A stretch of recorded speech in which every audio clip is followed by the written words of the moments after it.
Paano kapag yung jowa mo online di mo alam na kaaway mo pala sa school?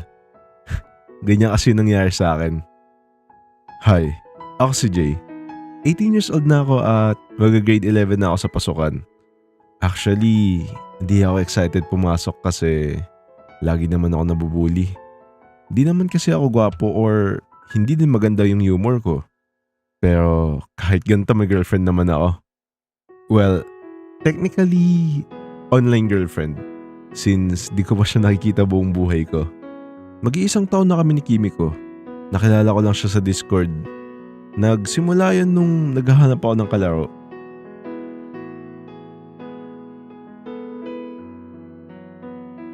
Looking for duo. Pwedeng lalaki pero prefer babae. Grabe naman sa prefer babae. Kaya nga pwedeng lalaki eh. Sus, kahanap ka lang ng kaduo eh. Kaya nga, hindi mo ba nabasa sinabi ko? Sus, pare-pareho talaga kayong mga lalaki dito sa Discord.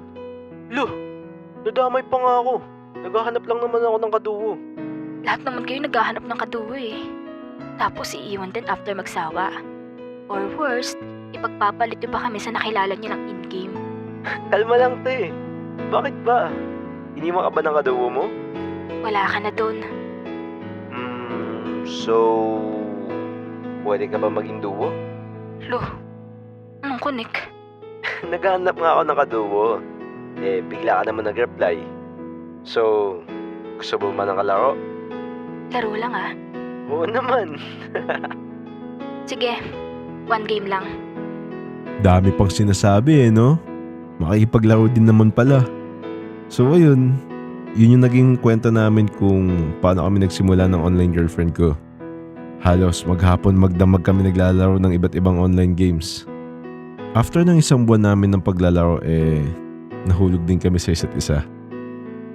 Kimiko, may tanong pala ako. Ano yun? Tingin mo ba pwede tayo mag-level up? Paano mag-level up? Like, kung pwede ba tayo mag-level up sa pagkakaibigan? Or more than just a duo? What do you mean? Gusto kasi kitang maging kaduo for life. Wait, tinatanong mo ba ako kung gusto mo akong maging GF? Oo. Di ko alam, Jay eh. Medyo natatakot pa ako. Ha? Bakit naman? Di ba? Nung nagkakilala tayo, nagdarant ako sa'yo na iniwan ako ng dati kong kaduo. Ilang buwan na ba kayo ng kaduo mo? Di naman naging kami eh. Bigla niya lang ako ginost. Huwag ka mag-alala, Kimiko. Hindi kita i-ghost. Promise ko yan sa'yo. Di ba ako masasaktan sa'yo? Trust me. Hindi kita i-ghost or iiwan sa kahit kanino lang nakilala ko in game. Sige.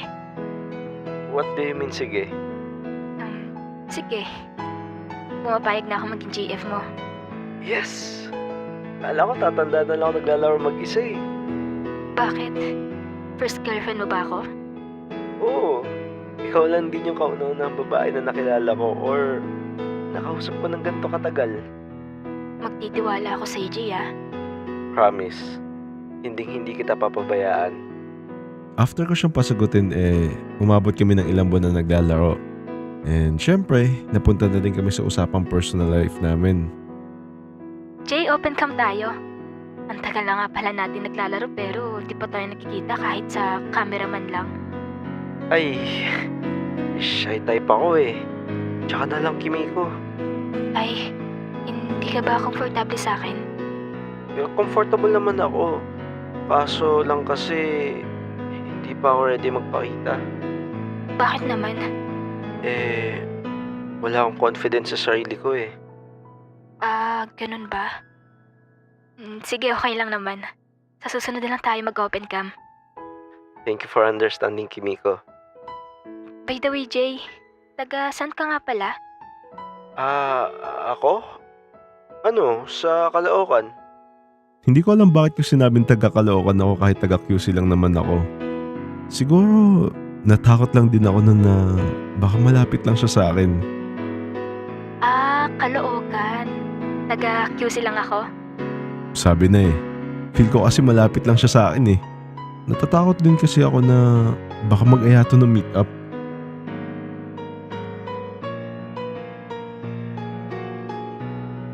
Isang taon na kami ni Kimiko at kakatapos lang ng quarantine kaya face-to-face na yung magiging klase. Hindi pa rin kami nakikita ni Kimiko kahit open cam since lagi ko siya sabi na wala akong confidence at lagi niya rin naman ako naiintindihan. Uy, face-to-face na rin ba kayo? Oo. Kayo? Oo, face-to-face na din. Baka maghanap ka ng kapalit ko pag face-to-face na, ah. Hindi Never. Tsaka wala din ng confidence in person. Mostly mga kaibigan ko mga gamer lang din na lalaki. Sus, duda ako dun.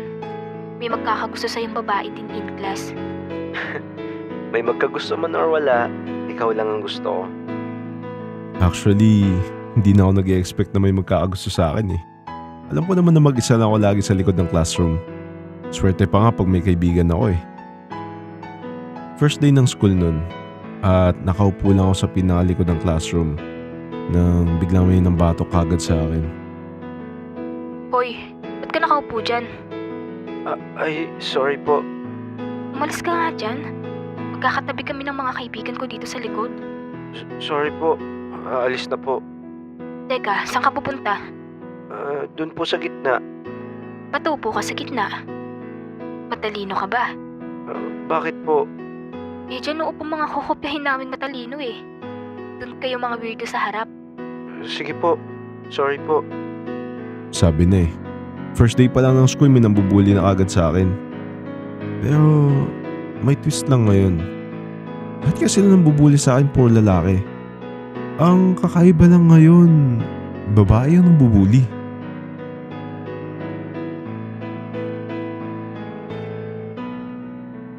Ano, kamusta first day of school mo? Okay lang naman.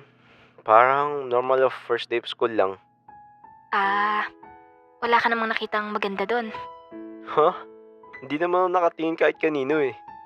Ano yun? Nakayuko ka lang maghapon? Oo. Wala ako sumad kumausap ng kahit sino eh. Gusto ko kasi ikaw lang yung kausap ko. Lucio, parang kang tanga. Ikaw, kamusta school? Okay lang naman. Pagpasok ko may nakaupo na kagad sa upuan ko. May seating arrangement kagad kayo? Hindi. Nasa likod kasi ako lagi naka-reserve. Magkakatabi kami doon ng mga kaibigan ko. Parang familiar yun ah. Oh, tas may nakaupo dun sa likod? So, pinalis mo ba? Oo. Pinakiusapan ko lang na kung pwede sa harap siya. Pumayag naman. Tas sa harap naman siya umupo? Hindi nga eh. Sabi niya sa gitna daw siya uupo. Eh sabi ko, di pwede. Bakit naman? Eh doon umuupo yung mga tropa kong matalino eh. Kulay red ba yung bag mo kanina? Ha? Paano mo alam?